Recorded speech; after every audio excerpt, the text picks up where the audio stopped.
Hello, habari, karibu tena katika channel yetu ya JWS Herbal Clinic. Na leo tutaongelea namna ya kuondokana na uvutaji wa sigara. Hii ni changamoto ambayo imekuwa ikiwakumba watu wengi. Wamekuwa wakitafuta namna ya kuondokana na uraibu wa uvutaji wa sigara. Wengi wamekuwa tegemezi na wamekuwa ikiwapelekea kwamba kabla ya kufanya kazi fulani lazima avute sigara. Kabla ya kuingia kukutana daktari, unakuta kabla ili siku hiyo atibu vizuri, akishazimua tu kidogo sigara, basi mambo yanaenda sawa. Lakini pia unakuta wengine ni walimu, unakuta ili isabati ikae sawa lazima avute sigara. Sasa huu ni uraibu, na wengine ambao wenye shughuli tofauti tofauti. Sasa na huu ni uraibu unafanya kwamba wewe umeshakuwa tegemezi wa kila kitu, na watu wengi wamekuwa wakitafuta namna ya kuondokana na changamoto ya sigara. Wengi wamekuwa wakituambia ni dawa gani sasa tutumie ili tuweze kuondokana na sigara tukiwa hapo nyumbani. Kwa hiyo kama unatafuta namna ya kuondokana na sigara, vitu gani utumie ili viweze kukata ile hamu ya sigara ukiwa hapo nyumbani, basi kaa na sisi. Kumbuka naitwa Dr. Jimmy. Kama ni mara ya kwanza kufuatia channel yetu, basi usisahau kusubscribe na comment ili uweze kuwa mtu wa kwanza kupata dondoo za kiafya ambazo tunazituma kila siku. Lakini pia tutaelezea ni mabadiliko gani utayapitia utakapoanza ule mchakato wa kuacha kuvuta sigara. Na yeye tutaelezea madhara ya sigara, lakini mwisho tutaelezea tiba ya kuondokana na changamoto hiyo ya kuvuta sigara. Tujue sigara huwa ina kemikali ambayo ni hatari sana mwilini, kwa sababu ina benzene, ina nicotine, ambayo yote hizo ni kemikali ambazo ni hatari. Ndio maana ogopa sana mtu anatumia kitu ambacho kimeandikwa onyo, lakini mtu anaendelea kutumia. Jua hiyo ni changamoto ambayo ni kubwa, ambayo pia inapelekea madhara makubwa. Madhara namba moja ambayo yanapelekewa na sigara, kwanza ni kupata kansa ya koo. Kansa ya koo, watu wengi wamepata kansa ya koo, na hii kansa ya koo imeweza kusababishwa na uvutaji ule wa sigara. Kwa hiyo unapokuwa unavuta sigara, basi unaweza kupata kansa ya koo. Lakini shida au changamoto kwenye upumuaji. Kama unavuta sigara, basi jua utapata changamoto kwenye upumuaji. Unapokuwa unapumua, basi unaweza ukapata shida, itakuletea shida. Kwa hiyo achana na sigara ili uweze kuwa sawa. Lakini pia mapigo ya moyo kwenda mbio. Wengine ambao wanavuta sigara huwa inawapelekea mapigo ya moyo kwenda mbio kwa sababu ya ile kemikali ambayo inapatikana, pia inakuwa inawazuru. Lakini madhara ni kuwa tegemezi. Tunasema ni uraibu, kwamba mtu hawezi kufanya kitu fulani mpaka avute sigara. Unapokuwa unavuta sigara, basi linakusababishia utegemezi, kwamba kabla ya kufanya kitu fulani, kabla ya mimi kwenda sehemu fulani, lazima nivute, akili yangu itakaa sawa. Hiyo tunasema ni madhara mojawapo ambayo tunasema ni madhara ya uraibu. Lakini madhara mengine ni mwili ni kwamba unakuta yule mtu anakuwa na sura ya kuzeeka, inazeesha mwili. Kwa hiyo unakuta mtu ni kijana kabisa na umri mdogo, lakini ana sura ya kizee. Sasa ukikutana na mtu ana namna hiyo, jua kwamba pia kuna namna ambavyo changamoto, kama anavuta sigara, hiyo sigara imeweza kumwathiri na imeweza kumpelekea kuwa na huo mwili wa kizee, sura ya kizee, sura ya kuzeeka.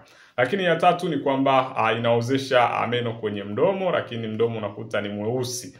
Hiyo ni changamoto pia. Watu ambao wanatumia wameshakutana na hiyo changamoto, kwamba unakuta mdomo unakuwa mweusi, meno yanaoza, yanakuwa meusi, na unakuta pia hata kwenye hizi fizi mtu ameshaanza kuwa mweusi. Hayo ni madhara yanayotokea. Lakini pia hatari ya kuwa na kiharusi. Hii ni changamoto nyingine ambayo inapatikana kwenye unapokuwa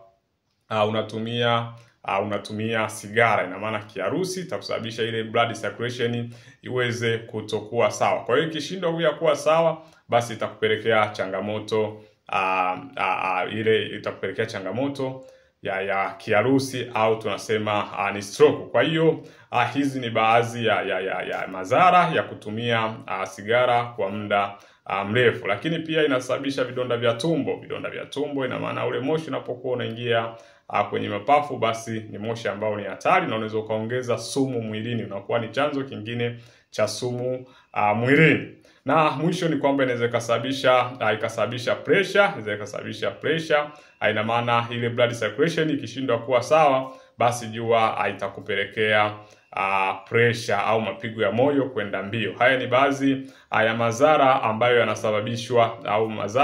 yanasababishwa na uvutaji wa sigara. Hasa ni vitu gani utakavyopitia unapoanza mchakato wako wa kuachana na sigara. Mchakato namba moja ambao utaweza kupitia, au dalili namba moja utaweza kupitia, ni mapigo ya moyo kwenda taratibu. Kama ilikuwa nenda faster, basi ataanza kwenda taratibu, kwa sababu mwili unaanza kujirudisha kwenye hali yake ya kama kawaida. Lakini namba mbili ni kwamba yule mtu anaweza akawa mchovu, kwa sababu ameshakuwa mlaibu wa vile vitu, basi unaweza kukuta anakuwa mnyonge, hata kama anafanya shughuli zake anakuwa mnyonge. Kwa hiyo sasa ukiona mtu ameanza kuwa mnyonge kipindi anavyoanza kuacha, ashakuwa uraibu wa sigara, basi hiyo ni dalili nyingine anapitia.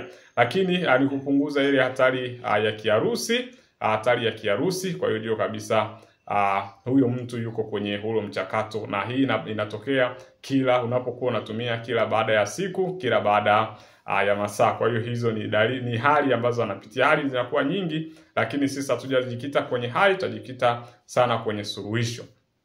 Namna ya kuondokana na changamoto hii ya kuvuta sigara: kwanza jikane nafsi kwamba mimi nahitaji kuacha uvutaji wa sigara. Kwa hiyo ukishajikana nafsi kwamba mimi nahitaji kuacha uvutaji wa sigara, hicho kinatosha kabisa kuweza kuondokana na changamoto ya uvutaji wa sigara. Kwa hiyo kana nafsi yake kwamba bana, mimi nataka kuondokana na hii changamoto ya sigara. Kwa kweli sigara ina madhara makubwa sana, sio makubwa tu, makubwa sana. Kwa hiyo ujue kwamba kitu cha kufanya ni kwamba kwanza kana nafsi yako, nataka niache hichi kitu kwa sababu kinazidi kunizuru mwili wangu, kwa sababu kinaongeza sumu mwilini na magonjwa mbalimbali, na kushusha pia kinga ya mwili. Ukishamaliza hapo, basi utatafuta majani ya mpasheni. Yale majani ya mpasheni utakuwa unayachemsha. Ukishachemsha majani ya mpasheni, utakunywa glasi moja asubuhi, utakunywa glasi moja mchana na glasi moja jioni. Mara nyingi huwa yanakata ule uraibu wa sigara. Lakini kitu cha kwanza, ondoa ile zana, yani jikane nafsi yako, jiambie wewe mwenyewe, nataka niache hichi kitu.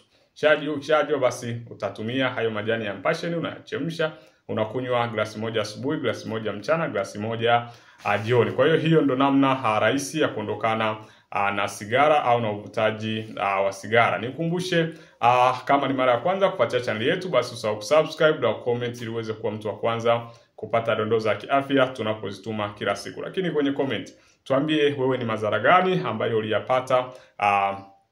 uliyapata ulipokuwa unavuta sigara, na je, uliachaje? Tuambie namna au mbinu ulizotumia kuweza kuondokana na changamoto ya uvutaji wa sigara. Tujue kwamba pia uvutaji wa sigara una asili nguvu za kiume, lakini pia una asili mtoto. Mimba inaweza ikatoka kwa upande wa wanawake, lakini pia kumletea shida mbalimbali za yule mtoto ambaye anaenda kuzaliwa. Kwa hiyo achana na sigara ili uweze kuwa na afya bora kwa maisha ya baadaye. Kwa hiyo kama ni mara ya kwanza, usahau kusubscribe na comment ili uweze kuwa mtu wa kwanza kupata dondoo za kiafya tunazotuma kila siku. Karibu na Mungu